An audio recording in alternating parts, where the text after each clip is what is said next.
Morning. We are devouring the latest creation for breakfast.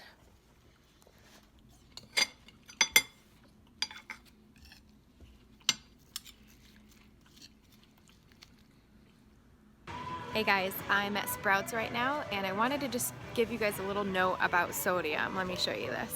So I am at Sprouts right now, which is over here. It's a healthy food store, has some decent prices on like produce and stuff like that.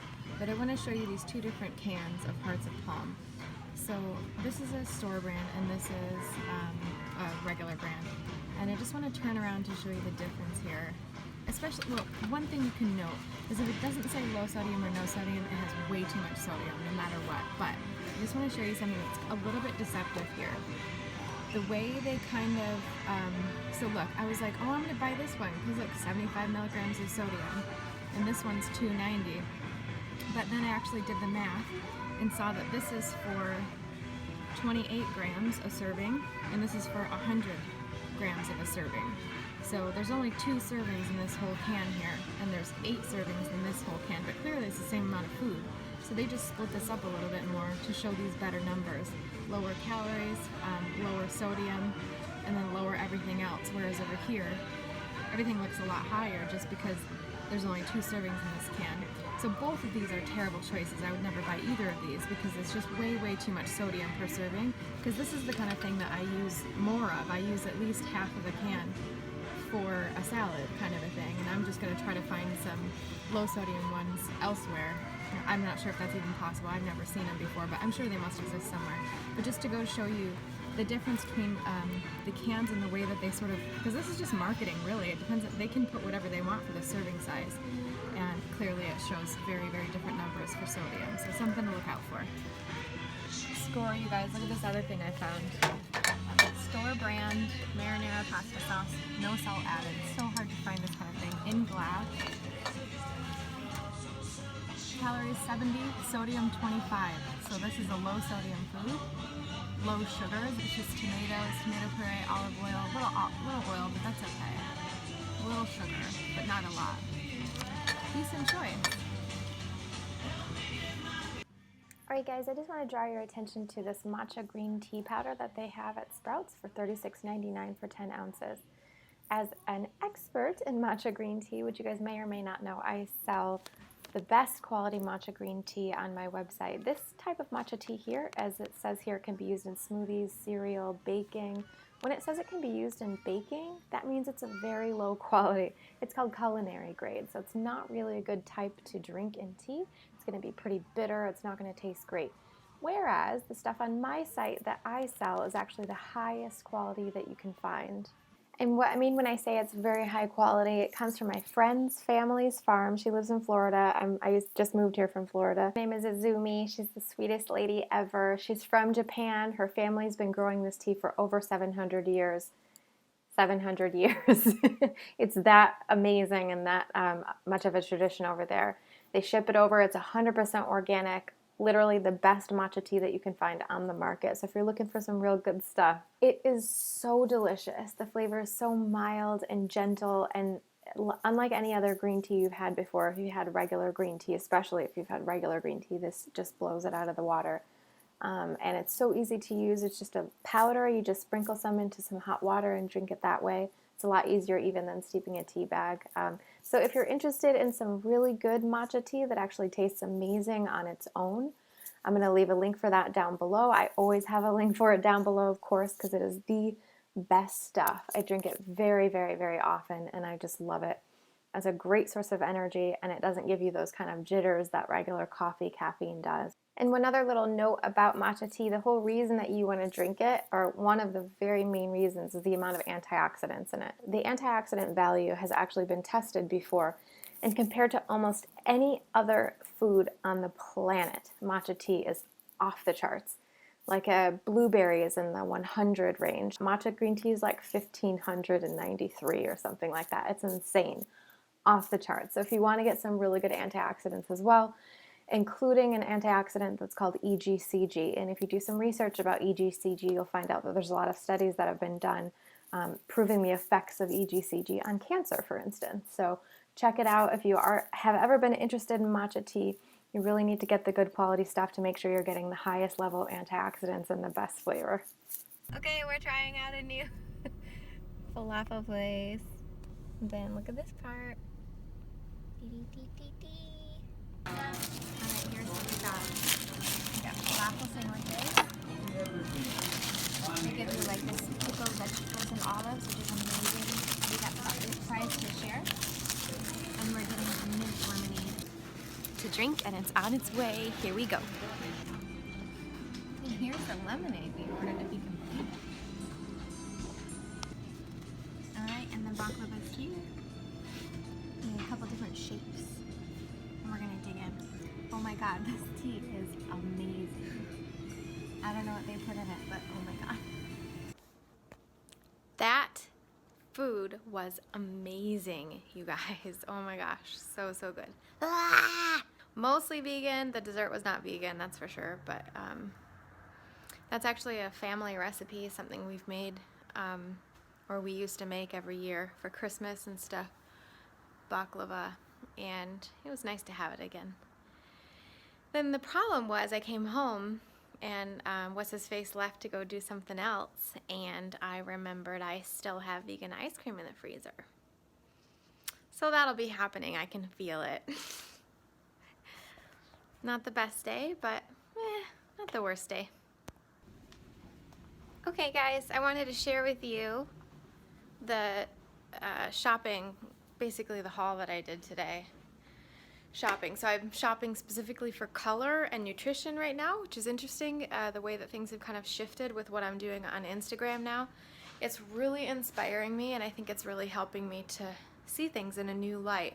And I hope it's helping you see things in a new light as well. I know I've had a few friends of mine who have commented on how even good it's for them because they are seeing things very simply. So that's what that's for.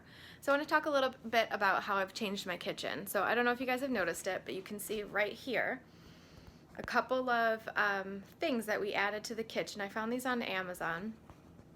You know, I used to have all my fruit right there on the countertop, but I was getting annoyed because my kitchen countertops are always like dirty and dusty and not as clean, not as easy to clean, and I just was getting sick of the clutter. So I got these two things just specifically to fit in these areas, because this one, for instance, I can still open the cupboard door enough to get the cat food out and stuff. So it opens pretty wide still. So that's fine, and that's where I'm keeping all like my citrus, the garlic and the ginger, and then apples and avocados and plantain right now, but whatever, that will kind of rotate. And then over here, this is kind of for anything else. I had a bunch of bananas in there for the last week because they were ripening, but now they're all, now I've removed all the peels and put them in the freezer for ice cream, which of course I don't eat that ice cream because I hate bananas, and I go to the place and get vegan ice cream, which I'm about to eat as soon as I'm done this video. But okay, let's move on. What's been really nice about it is it's really cleared up my counter space, and you guys maybe wouldn't know the difference, but for me it's like like I also got rid of this, I had like a big glass rack thing here too. I got rid of that, and that a lot of the things that were on there went here and also in that other one. And so I got rid of my fruit basket from here, and I put that over on the little dining room table thing, which is now covered with things because that's why I went grocery shopping. But this is the other thing I got. I want to show you guys. I'm going to see what happens with this. But look, it's a mushroom mini farm. It's a farm for mushrooms in a box. I'm so excited. It says just add water, harvest in 10 days. Organic, non-GMO oyster mushrooms. We'll see. I'll let you guys know how this goes. I'm so excited for that. I also got the Forks Over Knives magazine. The checkout lady said this is a really good one. I'm sure it is. I really like Forks Over Knives kind of stuff. Their recipes are great. Okay, so let me show you what let me show you what else I did. Okay, I want to show you guys the other exciting thing is what I did with this section over here, which is kind of our pantry. So I want to explain to you, like, that's the kitchen, this is the pantry thing. You guys wouldn't have known the difference, but oh my gosh, this is so much different. I got rid of a lot of things down there. The water is always kept down there. We don't have very good tasting water here, but this used to be a bunch of stuff that I never used, like sugar, flour, stuff like that I just never use. So I put that stuff up here in a cupboard that I just never use. So it's all over here, all the sugar and flour. Not that I can't see it, it's just I never use it, so why take up space?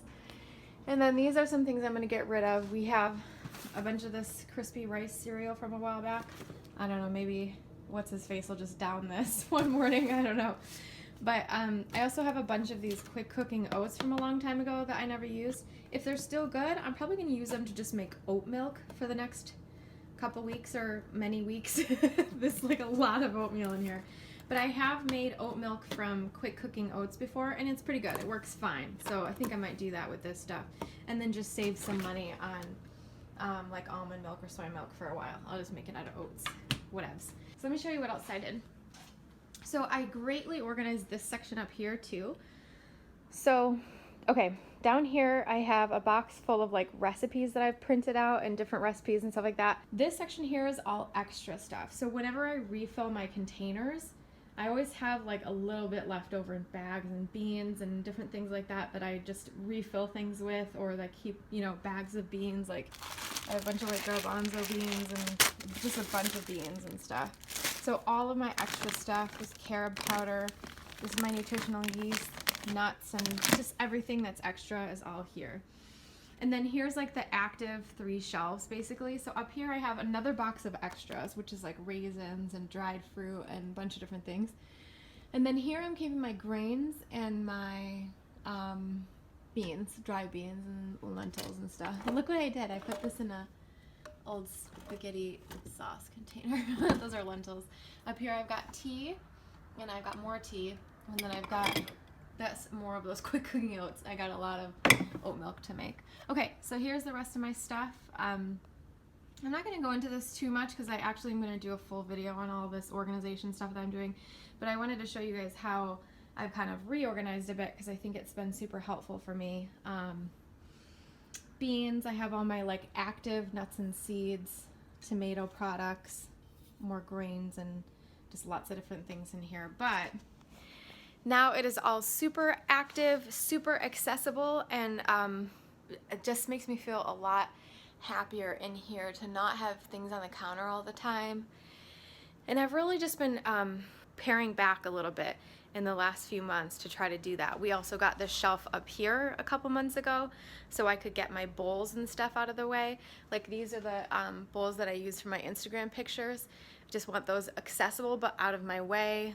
All the bowls I always use for making salads and straining frozen foods and stuff like that. It's just all right there, but it's out of my face. So, okay, that's it for now. Look, I'm spinning, guys. I'm spinning. Okay, I'm dizzy. You're probably not dizzy, but I sure am. Okay, that's all I wanted to say. I just wanted to let you guys know a little update on that. And now it's time for vegan ice cream. Bye! If you guys can believe it, I haven't watched TV once in the last like 5 days or something. So it's time to just relax.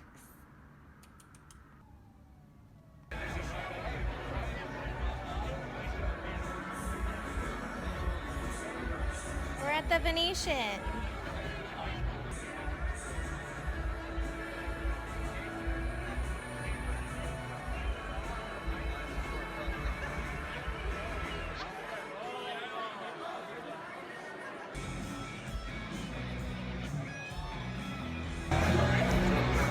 Oh, wait.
wealth are envied. Men of power are feared. But only men of character are trusted. And you know, it never hurts to bribe your friends on sometimes. For example, give me a bit more cash, and I will give you your fortune. Boring. Hey, you got it? Oh, why? How did you know? What? Morgan, go home. What did I do?